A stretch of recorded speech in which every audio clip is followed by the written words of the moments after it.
Bonjour, bienvenue pour cette séance 36 en Python. Maintenant qu'on a vu comment créer notre première fenêtre, tout simplement, créer notre première surface, même pour être plus exact, avec Pygame, on va regarder comment dessiner sur cette surface, comment produire du contenu tout simplement sur votre écran. Et je vous avais dit qu'on allait voir plusieurs méthodes, plusieurs manières en fait de dessiner sur cette petite surface que nous avons créée avec Pygame. Alors on va commencer d'abord par revenir sur cette dernière avec le code qu'on avait un petit peu précédemment. Je l'ai légèrement modifié au niveau des... j'ai bien revu un petit peu au niveau des noms, d'accord, au niveau du nommage, parce qu'ici on parle bien d'une surface qui concerne la fenêtre que nous allons gérer au niveau de notre programme. Et j'ai appelé ici Window Resolution pour tout simplement les coordonnées qui représentent les dimensions de notre fenêtre, voilà, tout simplement, histoire d'avoir des noms un peu plus explicites et pas des noms quelconques qui seraient pris.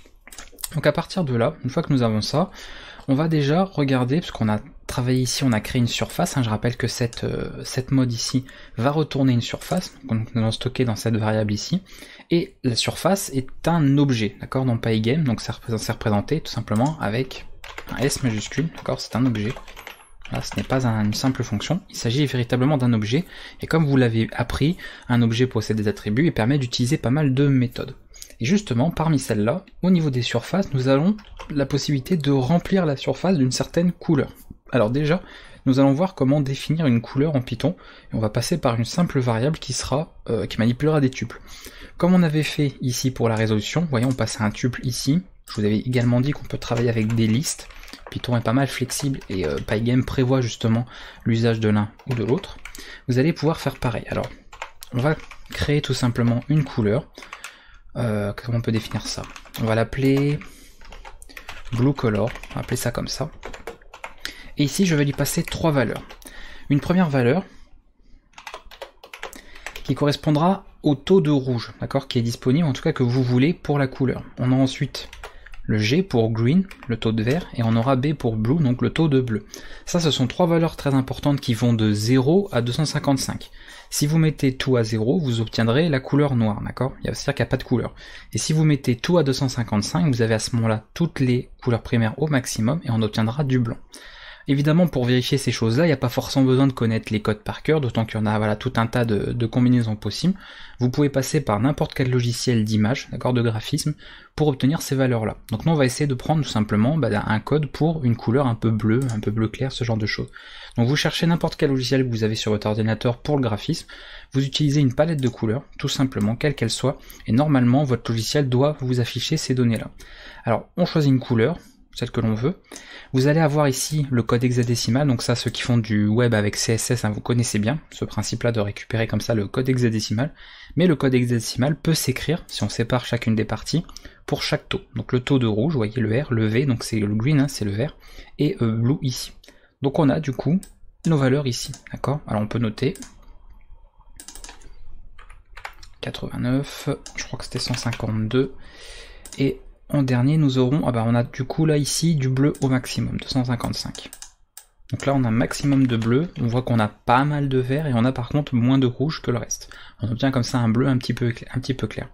Donc une fois qu'on a ça, qu'on a en tout cas récupéré ce code de couleur, nous allons pouvoir remplir la surface de cette couleur là. Et pour le faire, on va travailler donc sur cette dernière, parce que c'est ça, c'est cette surface là. On va lui définir un remplissage avec la méthode fill.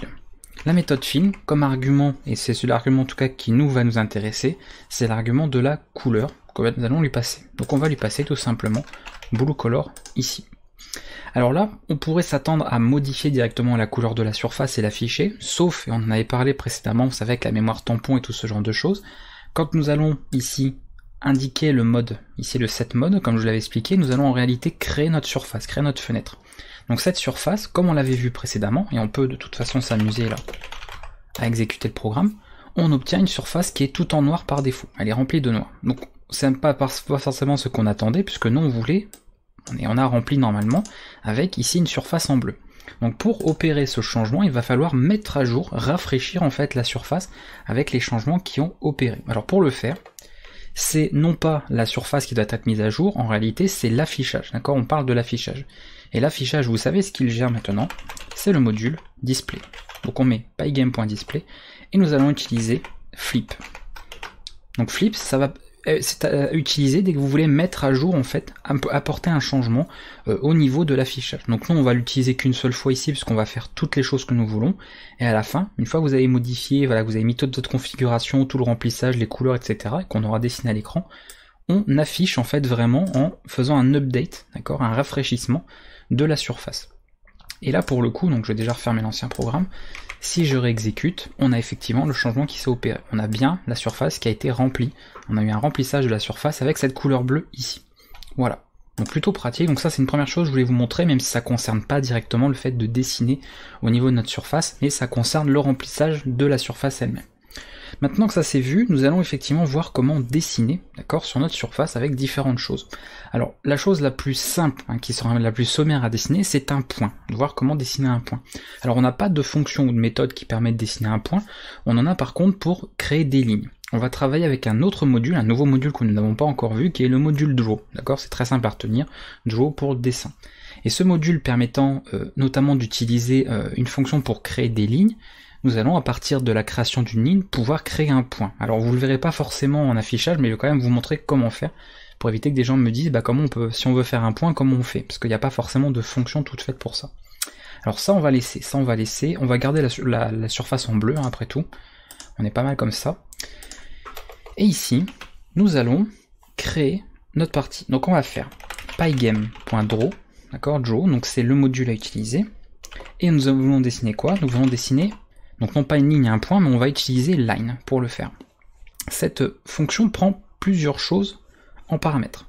Le premier, et vous allez voir que ça rejoint beaucoup de cas d'usage en fait de ces différentes fonctions pour dessiner, va prendre en premier lieu la surface sur laquelle nous voulons effectivement dessiner. Donc nous, c'est celle de notre fenêtre. Donc on met ça. Ensuite, ça va prendre une couleur. La couleur tout simplement de ce que nous voulons créer ici. Alors on va peut-être pas refaire du bleu aussi, sinon on verra absolument rien. On va créer par contre une couleur pour le noir. Donc noir, c'est tout simplement pas de couleur, donc c'est que du 0. On met ça comme ça, en deuxième paramètre, voilà, donc très simple, vraiment très simple. Et là nous allons avoir, si vous voulez, la position, d'accord, de départ, qui va permettre de prendre en fait différents éléments pour notre ligne. C'est-à-dire que si nous travaillons sur une ligne, il va falloir les coordonnées du point de départ, d'accord, de la ligne, et il faudrait les coordonnées du point d'arrivée. Alors si je résume ça sur un petit schéma pour faire rapidement, imaginons donc un tracé, ce genre de choses, on est d'accord que nous allons avoir du coup besoin des coordonnées ici, x et y. Voilà. Alors est-ce que je peux l'annoncer bon comme ça? Et on aura besoin des coordonnées x et y ici. En ayant ces deux-là, le point de départ, le point d'arrivée, le programme va être capable de calculer le tracé entre les deux et de nous produire une ligne. Donc si vous voulez obtenir un seul point, qui est logique, eh bien il faudra que le x et y du point de départ soit évidemment le même que le point d'arrivée. Et dans ce cas-là, vous n'aurez que des coordonnées identiques et un point, au lieu d'avoir une ligne. Donc ça, c'est une première chose à voir. Comment se notent ces informations, d'accord? Parce qu'on avait dit que pour les couleurs, pour la résolution, vous voyez, on travaillait par des tuples ou on travaillait par des listes.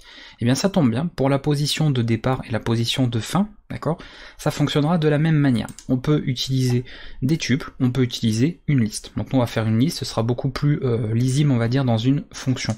Comme la fonction utilise déjà des parenthèses, personnellement, après c'est vous qui verrez, je préfère utiliser des listes qui sont représentées par des crochets, c'est beaucoup plus facile à lire. Donc ça c'est la position de départ. D'accord, ça c'est la position d'arrivée.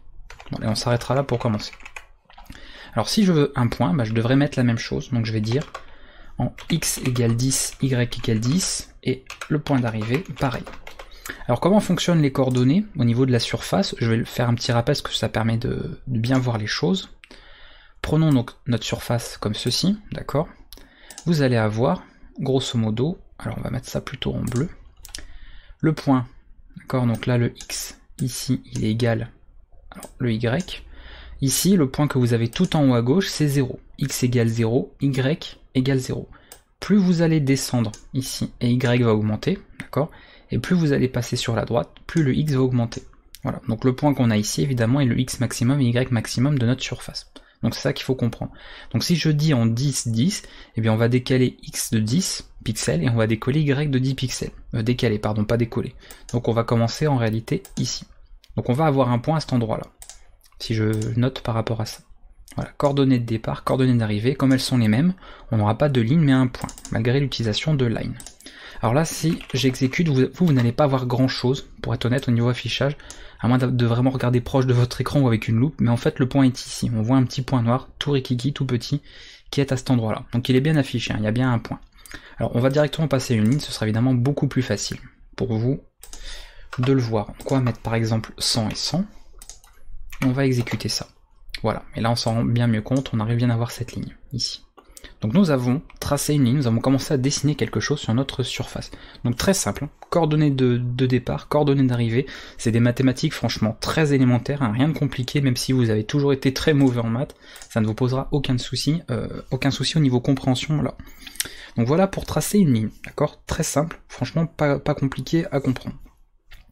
Maintenant, nous allons passer à une autre forme de tracé qui sera très utilisée, qui est notamment le tracé d'un rectangle. Alors le rectangle, en plus d'être une forme que nous pouvons créer avec une fonction via Pygame, c'est également un objet qui est très représentatif et qui va servir dans énormément de choses en 2D.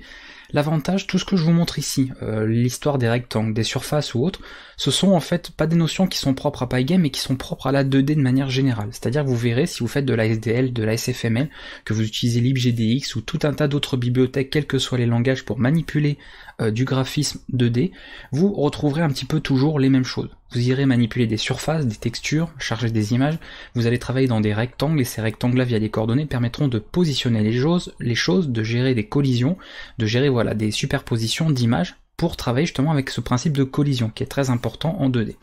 Donc vous allez, au final, bon ça va être un peu long à apprendre la première fois, et après, pour étudier d'autres bibliothèques, d'autres langages, vous allez évidemment aller beaucoup plus vite, puisque vous connaîtrez déjà les principes qui se cachent derrière, que ce soit les principes voilà, de surface, le fait qu'une surface, c'est ce qui permet en fait après de dessiner dessus, de produire quelque chose dessus, et après de l'afficher, et qu'une surface toute seule, ce n'est pas grand chose en fait, il faut vraiment dessiner dessus. C'est encore une fois l'exemple que je prenais du tableau noir, hein, sur lequel nous allons dessiner, faire des affichages, charger des images, pour évidemment avoir quelque chose de visible à l'écran.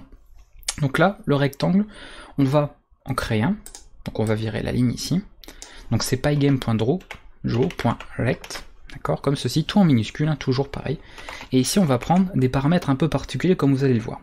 Le premier, c'est toujours la surface, ça ne change pas, on dit sur quoi nous voulons dessiner, notre fameux tableau, j'aurais pu appeler ça le tableau en fait, au lieu de window surface. On a ça. Ensuite, la couleur, laquelle nous voulons dessiner. Donc nous, on va garder le noir, hein. Voilà, ce sera comme ça assez visible. Et ensuite, nous allons pouvoir spécifier le rectangle, d'accord, le rectangle de représentation.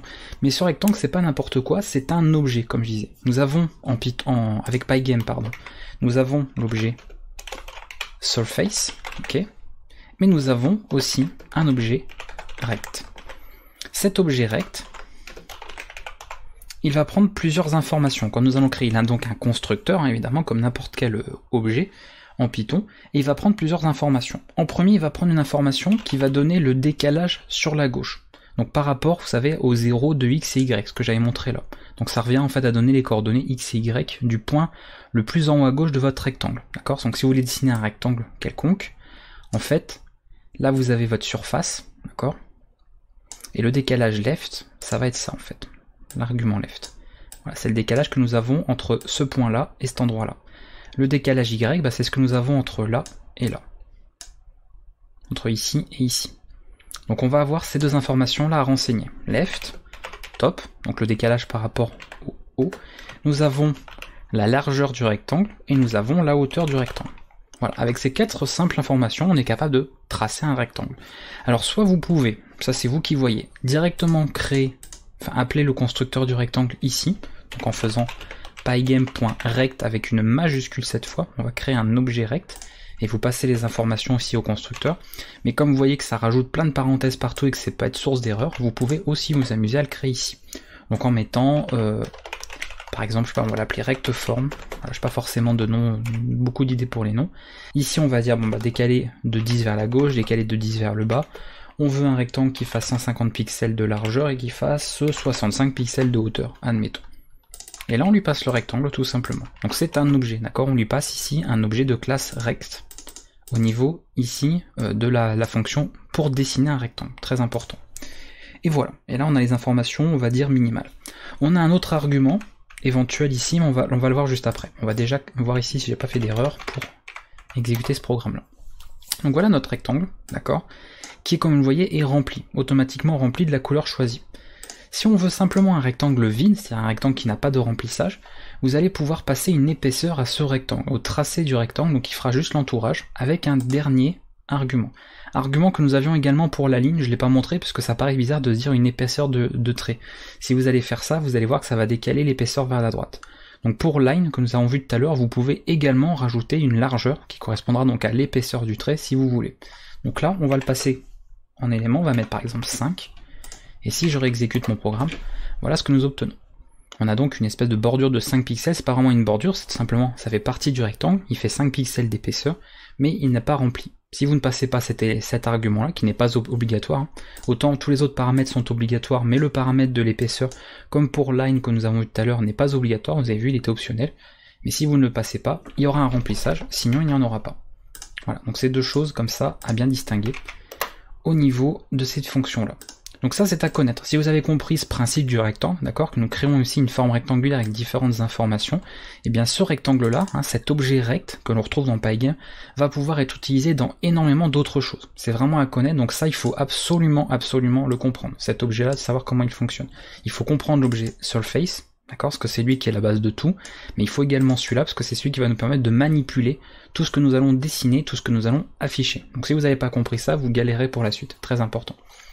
Voilà pour la création du rectangle. Donc logiquement c'est pas compliqué, une fois vraiment qu'on a compris ce principe-là, qu'on voit qu'on peut appeler dans une fonction, évidemment en paramètre passer un objet, je pense que ça vous l'avez bien compris maintenant au stade où vous en êtes du cours, et ben vous n'aurez pas de difficulté pour la suite.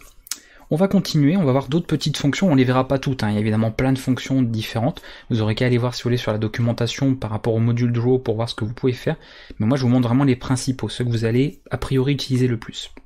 Alors le rectangle, je l'ai pas dit, mais ça paraît logique, comme c'est un objet en Python, il possède bien sûr, donc sur Pygame, pas mal d'attributs. On a l'attribut pour les coordonnées, on a des attributs par exemple pour la hauteur, enfin ça on l'a déjà vu, pour la largeur, on a des attributs également pour d'autres éléments, par exemple les décalages qu'il a entre un endroit et un autre, donc n'hésitez pas à voir également tous les attributs qu'on peut retrouver pour cet objet rect.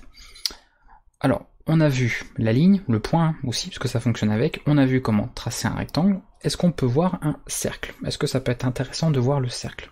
Et je pense que ça pourrait l'être. Oui. Donc on va passer ça. Alors, pour le cercle, pareil, si vous savez comment fonctionne un cercle au niveau mathématique, donc c'est du niveau collège, c'est pas non plus très compliqué, vous n'aurez pas de problème. Circle, donc on va passer ici. Donc toujours sur un draw, d'accord. J'aurais pas forcément besoin du rectangle, mais je vais le garder au cas où. Si jamais on en avait besoin pour autre chose, on verra. Tout ça, je vais l'enlever. Ça sert à rien de rajouter trop de choses. Voilà. Donc pour le cercle, comme tout à l'heure, la surface, d'accord. Donc c'est assez simple, vous voyez, au niveau du nommage, des fonctions, au niveau des paramètres qu'elles prennent, tout est à peu près pareil. Donc c'est facile après pour les retenir. Une fois que vous en connaissez une, vous savez à peu près retrouver les autres, puisque les paramètres sont mis dans le même ordre, sont mis de la même manière. C'est très simple, c'est naturel en fait la manière dont ça a été conçu. Donc on a la surface, on a la couleur, a priori, parce que comme pour les autres types de tracés. Et là nous allons avoir la position. Donc la position pour un cercle, ça paraît logique, du centre. Donc on va enlever tout ça. Il m'enlève tout l'historique. Ouais, ça va, j'avais pas fait trop de tracés. Donc pour notre cercle, hop, on va avoir tout simplement la position du centre là, d'accord? Si on veut cette position ici. Alors cette position, pareil, vous pouvez la représenter entre crochets, vous pouvez directement la passer par une variable, c'est vous qui voyez. Nous on va la passer directement ici. Voilà, on va mettre la position, c'est combien l'interface? 640, 480. On va pas centrer le cercle à l'écran, pour centrer, bon, vous savez comment centrer de toute façon. Mais nous, on va faire... on va mettre ça. Voilà, on va mettre ça comme ça. Donc cette position-là, donc ça c'est le troisième paramètre de la fonction pour tracer un cercle. C'est les coordonnées tout simplement x et y du centre du cercle. Et ensuite, vous allez passer le rayon, d'accord? Donc simplement la grandeur en fait qui permettra de calculer le diamètre en fait du cercle. Je rappelle qu'un diamètre c'est 2 fois le rayon. Donc si vous voulez un diamètre de 100, on peut mettre 50. Et on aura du coup un cercle de 100 pixels de diamètre.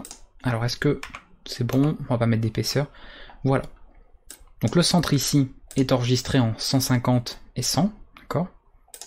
Donc 150 au niveau du X, ici, donc 150, et 100 ici par rapport à la position 0 du Y. Donc on se retrouve là. Et là on a 50 pixels de rayon, donc on a 100 au total pour le diamètre du cercle. Si on met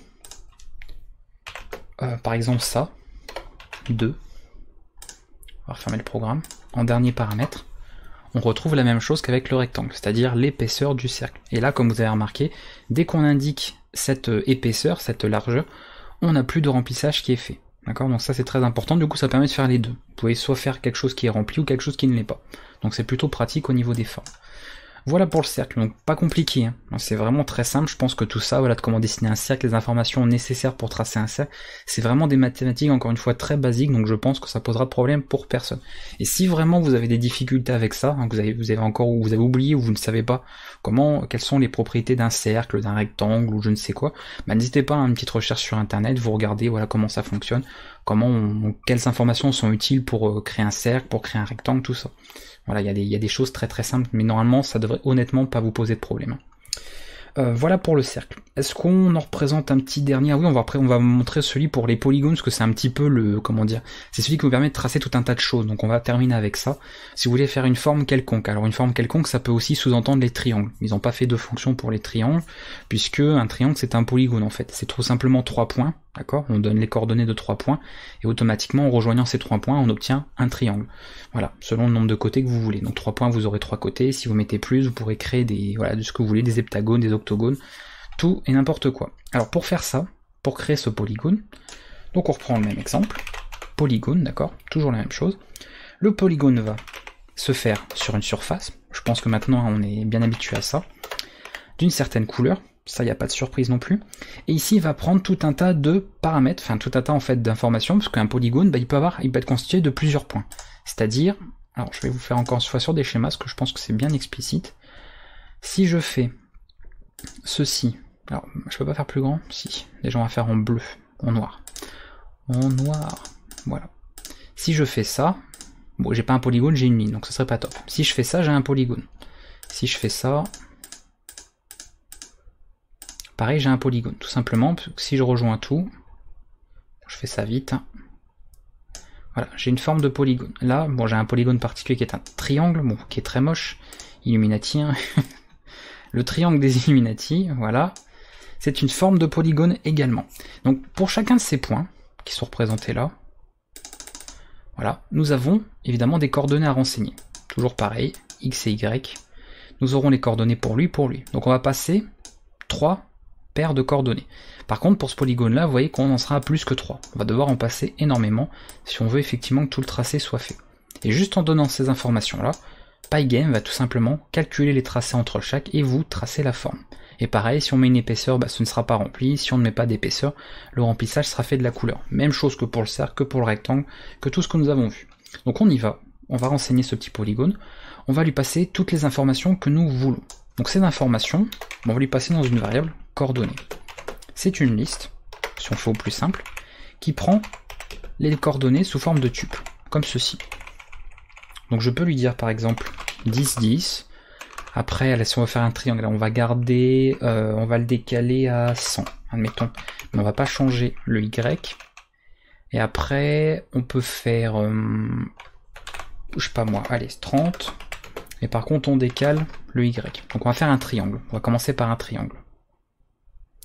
Donc on y va, on a tout ça, on lui passe les coordonnées. Ok. Est-ce qu'on met une épaisseur? Ouais, allez, on va mettre une épaisseur. On fait ça. On charge le programme, et voilà. Nous obtenons évidemment un triangle. On a passé, encore une fois, 3 paires de coordonnées, donc 3 points qui sont créés, et Pygame fait le tracé entre chacun. Donc on a un triangle qui est créé. Si je lui passe plein d'autres choses, bon, par contre pas que je mette n'importe quoi si on va se retrouver avec des formes bizarres, qu'est-ce qu'on peut passer?